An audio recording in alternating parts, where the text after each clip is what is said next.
Yesterday, Darren Woodson joined the Stephen A. Smith Show. That's on 1 to 3 daily on Sirius Mad Dog Radio. And they discussed Jimmy Graham. And basically, essentially what he said is that Graham is not a complete teammate and he does not block. Stephen A., can you get into this more in terms of what you and Darren discussed? Well, I asked him about Jimmy Graham because Jimmy Graham only has about 18 receptions on the year for like 174 yards. The first two games of this season, Skip, as you well know, he wasn't an active participant in the Seahawks offense. And even Pete Carroll came on the record and said, we've got to find a way to get Jimmy more involved. Darren Woodson essentially came on being a football analyst that he is, being a Super Bowl champion, really dissected and analyzed what he saw. And essentially said that he wasn't a teammate. He was a guy out there playing for himself because not necessarily in terms of selfishness, but that he wanted no part of the physicality. It's something that I heard Chris Carter allude to just weeks earlier when he sat there and said, look, Jimmy Graham would block, but let's be real, he doesn't want to block. That's what he said. And obviously, when you play the tight end spot, Skip Bayless, sometimes your responsibility is to help that offensive line ward off oncoming defenders towards the quarterback. You got to block. And that's not Jimmy Graham's strength. So because of that, Darren Woodson highlighted that just like Chris Carter had weeks earlier, except that Darren Woodson obviously sounded a bit more incendiary, to say the least. Just basically said that you're not a teammate. If you're not willing to do what your job description entails, then you're not willing to fulfill your obligations. And if you're not willing to fulfill your obligations, you're not really a teammate. You're not a part of the team.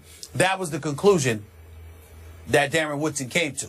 Now, we all know, to at least some degree, Jimmy Graham's background, how a lot of people have been getting on him lately. Outside of Rob Gronkowski, he was considered an elite tight end in the game of football in terms of his talent. We saw him humbled significantly when he went up against the Seattle Seahawks over the past couple of years. So the allure surrounding Mr. Fantasy Superstar himself, Jimmy Graham, sort of dissipated to some degree because we know that the fantasy football lovers just absolutely love him. But then he ultimately gets traded from, New Orleans to Seattle. And you're thinking, well, he's supposed to shine in this particular system. That has not been the case. And so it's been open season on him. Then now you see these stories coming out, talks about his background, talks about foster care, talk about being abandoned by his mom, talk about some of the things that he had to endure. So to call him soft in any way seems sacrilegious and idiotic. But in the end, what it comes down to is this, in my estimation, Skip. The problem with Jimmy Graham is that Jimmy Graham is a tight end that does not view himself as a tight end. Jimmy Graham sees himself as a wide receiver. Remember that beef he had with New Orleans a couple of years back when he was looking for additional dollars. He was saying, I'm not a tight end, I'm a wide out. And I guess it was the arbitrator, whomever it was, had declared that, no, you're a tight end, just like the New Orleans Saints says you are. And so they went from there because he was using it because apparently some money's allocated for particular positions and what have you. So that's what happened with that. But in the end, I think that Jimmy Graham is still a big-time talent. I think he's somebody that could play the game of football very, very well.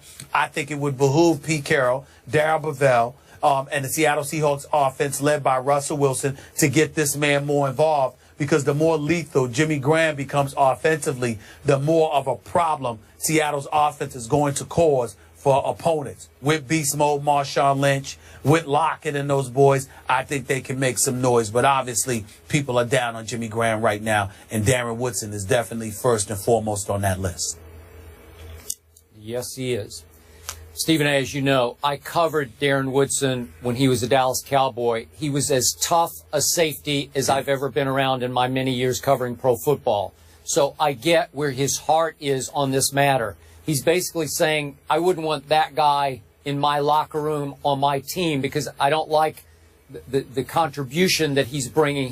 He's not giving what a football player needs to give at that position.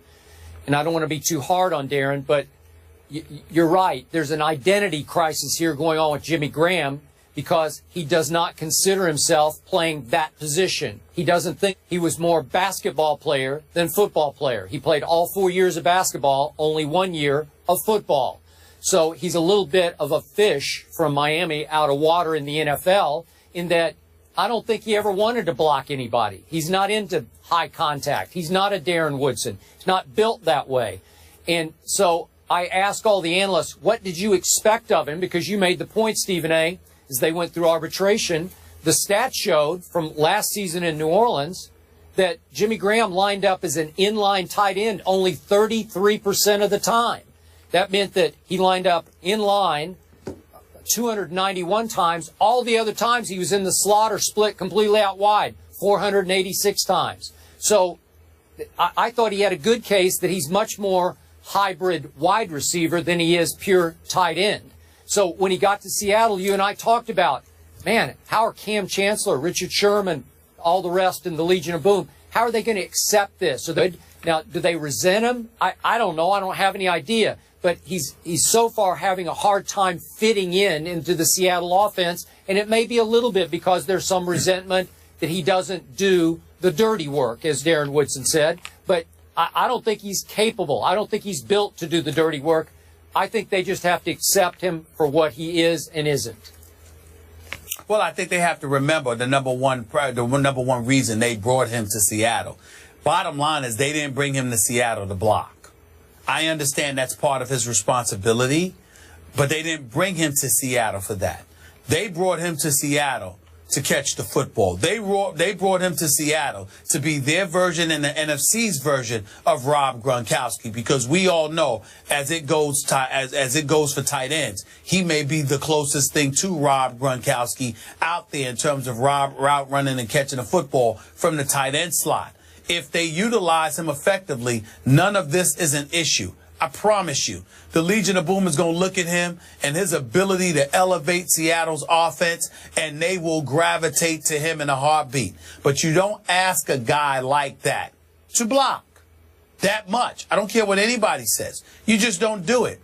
Because not only does he not want to, but he's not built for it, okay? He's a big boy, but he's not big and rugged like Rob Gronkowski. He's just tall and athletic. There's a difference. And when you have somebody like that, you've got brawlers and you've got boxers. He's a boxer. He's a finesse guy. He's gifted in skill. I agree. There's no rough and ruggedness to him. He might be internally stronger than they're giving him credit for, but he's not a rough and rugged kind of player. He's more finesse and skilled. And when you know that, you can't put him in a position where you're asking him to be Rough Riders. I do understand, though, where it's coming from. Remember what I told you Cam Chancellor and the Legion of Boom told me a couple of years back? We teach everyone here to attack your fears. Whatever you fear, go out there and do it, because we don't want you doing it. I don't think it's a matter of Jimmy Graham being fearful. I think it's a matter of him feeling like he's not productive unless he's catching the football and making things happen as opposed to blocking. That's part of his problem. Okay. So somebody's going to have to get into his head and modify his mindset to some degree, but at the same time, they're going to have to learn to appreciate the gifts that he brings to the table, because they didn't have it before he arrived. That's why they went out there and got him. Okay, so Stephen A., this is your other Super Bowl team, the Seahawks. They going to win at Cincinnati Sunday?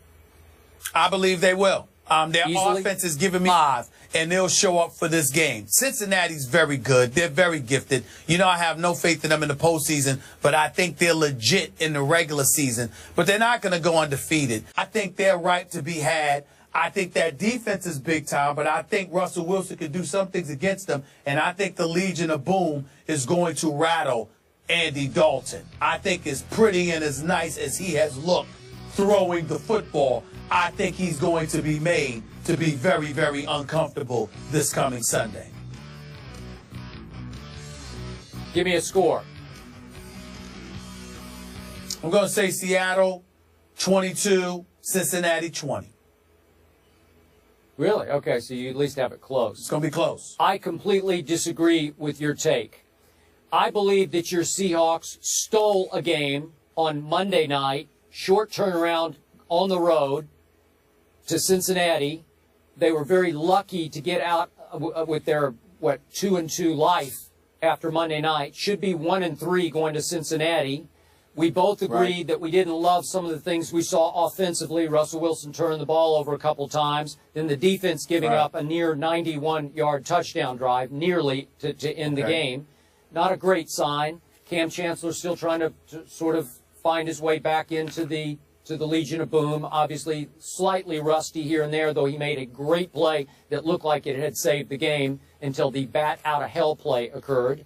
So I'm going to go with Cincinnati here because I'm starting to believe in the Bengals. I did not even have them in the playoffs, but my eye test is telling me they have a different level of self-confidence this year than I've seen in the past. Last few years, they have roller coastered all the way through the year, and maybe they still will. Maybe this will be the start of a decline. But I like the way Andy Dalton is carrying himself. He seems to be playing with a much higher level of self-confidence than I've seen in the past. So after what they did, just obliterating the Raiders on opening day at Oakland, they went and won at Baltimore. I'm going to go with them. I got a close score, too. I got 21-17 Bengals over your Seahawks. Well, I'm going to tell you this much. Andy Dalton has looked incredibly impressive. He's completed 67% of his passes. He's only thrown 1 interception on the season and 9 touchdowns. You know, his QBR is at 87, which is really, really great. It's better than most quarterbacks in the league, if not all of them. And then when I look at Giovanni Bernard and Jeremy Hill, I give a lot of credit where credit is due. And, of course, A.J. Green is one of the top 5 receivers in the game of football. And this defense is no joke either. But I do believe, Skip Bayless, that it may very well be too good to be true. Andy Dalton, in my opinion, can't continue to play this way. I could be wrong, but I don't believe it. What I would say is this. I want to give Marvin Lewis, who obviously I've called out on many occasions, I want to give him credit and be fair to him for the outstanding job that he's doing thus far. I also want to take a moment to give major props to Hugh Jackson, an individual who should have never been let go by Reggie McKenzie as head coach for the Oakland Raiders, who's now the offensive coordinator in Cincinnati, who I think is doing an outstanding job in terms of reshaping the makeup, the mental makeup of the Cincinnati Bengals, particularly, obviously, on the offensive side of the ball. They're coming after people, and I haven't seen them do that like this in all the years that Marvin Lewis has been there. So I'm going to give Hugh Jackson a lot of credit for what we're seeing from Andy Dalton and the rest of that offense now. Not because of their abilities, but also because of their mindset. They are coming after it. They are constantly on the offensive. And I like that mentality. Agreed. Stephen A. has Seattle, Skip has Cincy, both expecting a close one. Jimmy Graham, obviously a highly talented weapon, yet to fin with his new team. This situation personally reminds me a lot of DeMarco in Philly.